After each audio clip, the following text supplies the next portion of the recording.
tal, señoras, señores?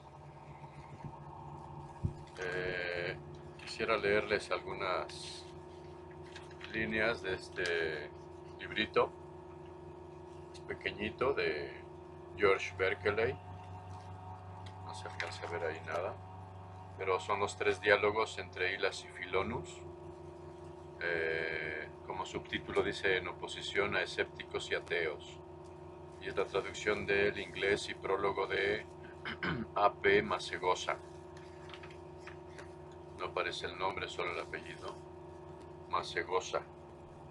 Es de 1982 y dice aquí se publicó por primera vez en 1713, que es justo el tiempo de George Berkeley. Les comento cómo viene estructurado el índice. En realidad es un libro pequeño, relativamente pequeño, 170 páginas. Y vean el índice, trae un prólogo, una noticia biográfica, cronología de las obras de Berkeley, y luego vienen los tres diálogos entre Hylas y Filonus, dividido, o más bien sí, son tres diálogos, o podríamos decir un diálogo partido en tres. Y bueno, vamos a la parte primera, al prólogo, para saber qué hay con Berkeley. Dice: la filosofía de Berkeley se puede caracterizar como un empirismo idealista. Es posterior cronológicamente al filósofo empirista Locke, para quien el conocimiento tiene su origen en la experiencia, de la cual proceden las ideas. La palabra idea en los filósofos ingleses de esa época se emplea en un sentido muy amplio. Es idea todo lo que pienso o percibo, todo lo que es contenido de conciencia. Se aproxima a este contenido, a este sentido, al de la cogitatio cartesiana, a lo que hoy llamaríamos representación, o mejor, vivencia. Historia de la filosofía de Julián Marías, cita aquí. Pero mientras que Locke concede aún validez objetiva a las llamadas cualidades primarias, número, forma, extensión, movimiento, solidez, etc., en el sentido de que son inherentes a los cuerpos, Berkeley no admite más que tres realidades: los espíritus, las ideas y Dios. La validez objetiva de las ideas consiste en su regularidad y sucesión en los espíritus, y llamamos leyes de la naturaleza a esa forma de facilitar Dios las ideas o los espíritus. La forma tradicional con que se expresa el idealismo o espiritualismo de Berkeley o Berkeley, esse es percipi o esse es percipi, ser es ser percibido, podría inducir a un cierto error. En realidad no hay percepción de nada, si por percepción entendemos la captación de algo que está ahí.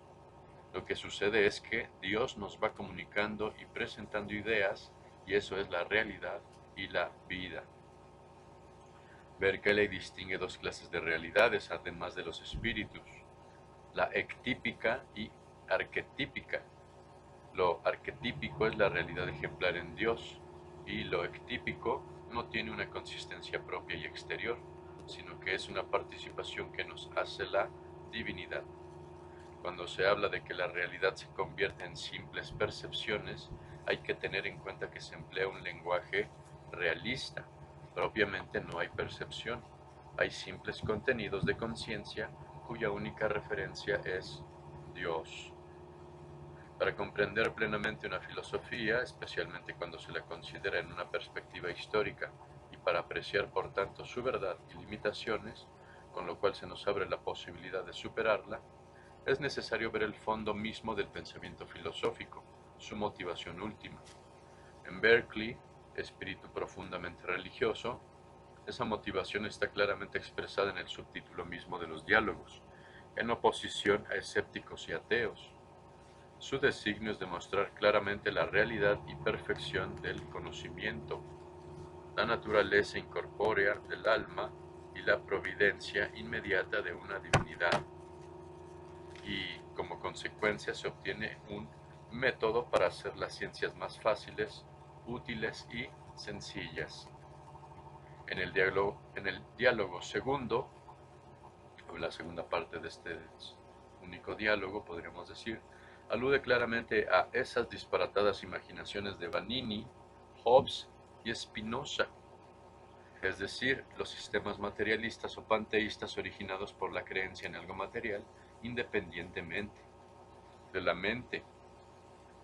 Y una de las razones que alega para decidir al ya vacilante Hilas, uno de los dos personajes de los diálogos, es que el temor de Dios se acrecienta si los hombres piensan en que la divinidad, de forma inmediata, nos va comunicando en forma de ideas toda la realidad que conocemos, y por el contrario, si se imagina a Dios como algo lejano y contrario, perdón, y se otorga realidad autómata y leyes propias a un mundo material, los hombres quedan predispuestos naturalmente a ser negligentes en sus acciones morales.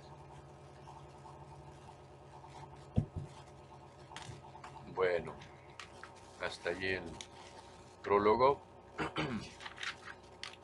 Vamos a los tres diálogos.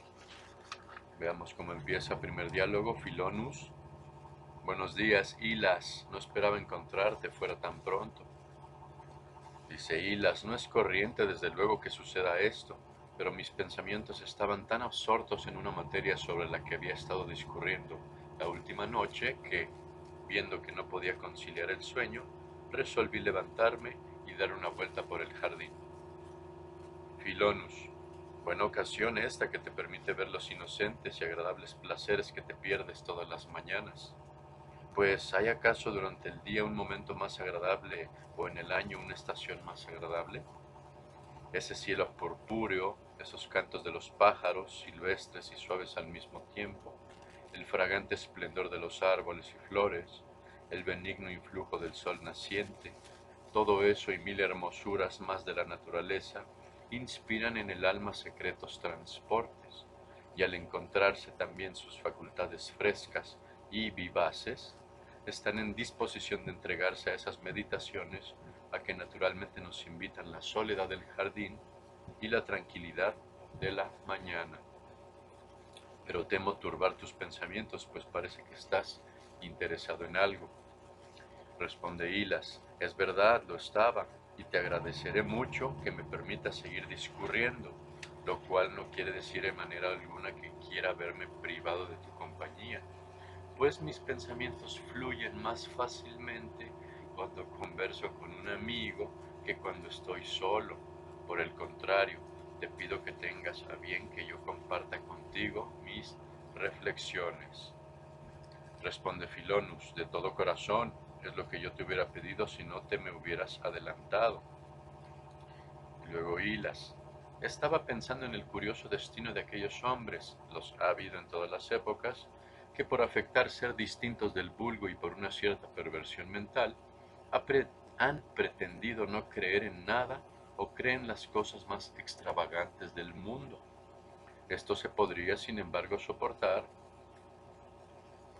ni sus paradojas y escepticismo no trajeran consecuencias perjudiciales para la humanidad. El mal está en que los hombres que disponen de menos ocio, cuando ven que aquellos que al parecer han gastado todo su tiempo en las tareas del conocimiento, profesan una completa ignorancia de todo o sostienen ideas que repugnan a los principios evidentes y comúnmente recibidos, están tentados de sospechar de las verdaderas más importantes que hasta entonces han considerado sagradas e indiscutibles. Y con esto cerramos con Filonus. Estoy completamente de acuerdo contigo por lo que se refiere a la perniciosa tendencia de algunos filósofos a afectar dudas, o la que tienen otros a imaginar cosas fantásticas. Y yo mismo, que me he dejado llevar tanto por esa forma de pensar, que he abandonado algunos de los conceptos sublimes que aprendí en sus escuelas y me he atenido a opiniones corrientes. Y te doy mi palabra, desde que me rebelé contra los conceptos metafísicos y obedecí a los claros dictados de la naturaleza y del sentido común, encuentro que mi entendimiento está entrañablemente iluminado, de suerte que puedo ahora comprender fácilmente muchas cosas que antes eran para mí un enigma y un misterio completos. Lean a George Berkeley. Gracias.